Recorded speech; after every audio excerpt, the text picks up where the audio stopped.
I'm Nick Whalen from RotoWire. In this video, I'm going to tell you about 4 overvalued players that I'm staying away from for the most part in my fantasy basketball drafts this season. Number 1, feels like he's on this list for me every year, Kawhi Leonard of the LA Clippers. To me, this feels like the year that things could really come crashing down for LA. They had a window with Kawhi and Paul George. Paul George, of course, now with the Philadelphia 76ers.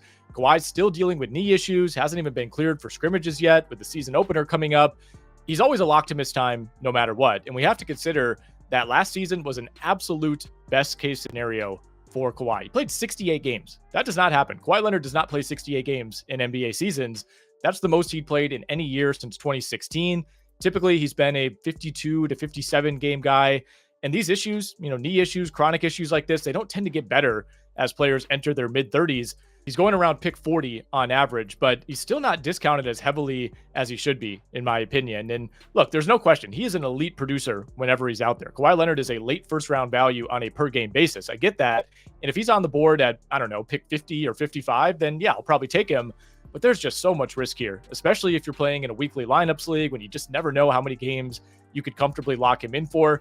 The Clippers do owe their first-round pick unprotected next year, so maybe there is some motivation to stay as competitive as possible, get Kawhi on the court as much as they can, but I don't like the direction this team is headed. I think we see some major regression in terms of games played for Kawhi Leonard.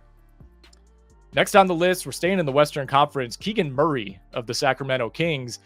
The ADP for Murray just doesn't really make sense to me. He's coming off the board in the mid-70s in Yahoo leagues, going even earlier in best ball drafts. This is a guy who finished 92nd in per-game value in Roto leagues a year ago.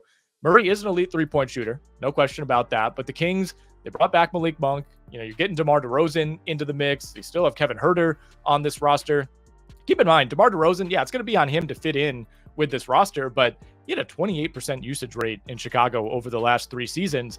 That will come down, but he's still one of the more ball-dominant wings in the NBA. So I think that takes touches away from Keegan Murray. The threes are nice in Roto leagues, no question about that. And Keegan Murray did start blocking more shots last season, but I think the scoring takes a dip. And when you look at ADP, there are just too many other players with significantly higher upside to me available in that range. He has only missed 7 games in the last 2 seasons. So that's great. It does give him a reasonable floor. He's a stable option, but I just don't really see there being any room for progression, barring some significant injuries for the Kings.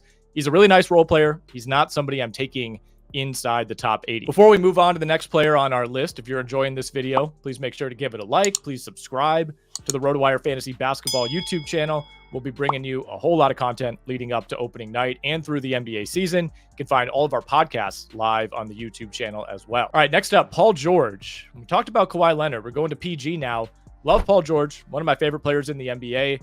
But it's going to be on him to fit in Philadelphia. I think he's the number 3 option to me until proven otherwise. He's paired, of course, with Tyrese Maxey and Joel Embiid, 2 high-usage players. Embiid, one of the high-usage players in the NBA. Whenever he's out there, everything runs through Joel Embiid. That was not necessarily the case playing alongside Kawhi with the Clippers.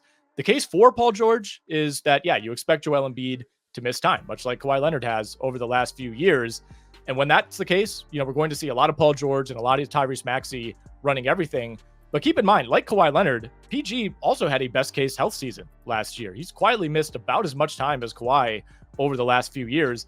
Paul George played 74 games last season, easily his most by like 20 games since the 2018-19 campaign. History suggests that trend probably reverses this season. It'll be his age 34 season. Paul George has been a top 20 guy in per game value in each of the last 4 years. I'm not doubting the upside here, but he's finished inside the top 30 in total value, which includes games played, only once in the last 5 seasons because of those injury issues. So if you could get Paul George, in the late 30s or the 40s, absolutely go for it. He's a good value in that range, in my opinion. But in Yahoo leagues, he's going inside the top 30 right now. There's just a little too much risk for my taste at that draft slot. The fourth and final player on our list, another wing, OG Anunoby of the New York Knicks. Now, Anunoby comes off the board in the 80s or even the early 90s in Yahoo leagues, so we're not talking about an incredibly overvalued player here, but Anunoby's been one of the most injury-prone players in the NBA over the last few years. He's finished in the top 100 in Roto leagues just once in the last 4 seasons. He's played 50 or fewer games in 3 of those years. After coming over from Toronto last season, he averaged 14 points, 4.5 rebounds, 1.5 assists, 1.7 steals, which is great, 1 block, and 1.8 threes. The defensive production very intriguing. If that's what you're targeting in that range in a roto league, I think that's going to be sustainable. But I think Anunoby could be just a role player offensively for this Knicks team. They have Karl Anthony Towns, you have Jalen Brunson, you have McCall Bridges handling so much of the usage for this offense. Josh Hart will see a ton of minutes. Miles McBride will have a big role off the bench. Anunoby saw his usage rate fall under 17% after coming over from Toronto last season. And that was while the Knicks were banged up and were without Julius Randle for almost that entire stretch. Anunoby essentially had the same usage rate as a Knick as guys like Obi Toppin, Bruce Brown, Simone Fontecchio last season. Now you basically sub out Randle for Karl Anthony Towns. I don't think that really improves anything for Anunoby's situation. Again, if you're just trying to shore up the defensive categories in a roto league, I think he's fine. But you have to brace for significant missed time. That happens every year.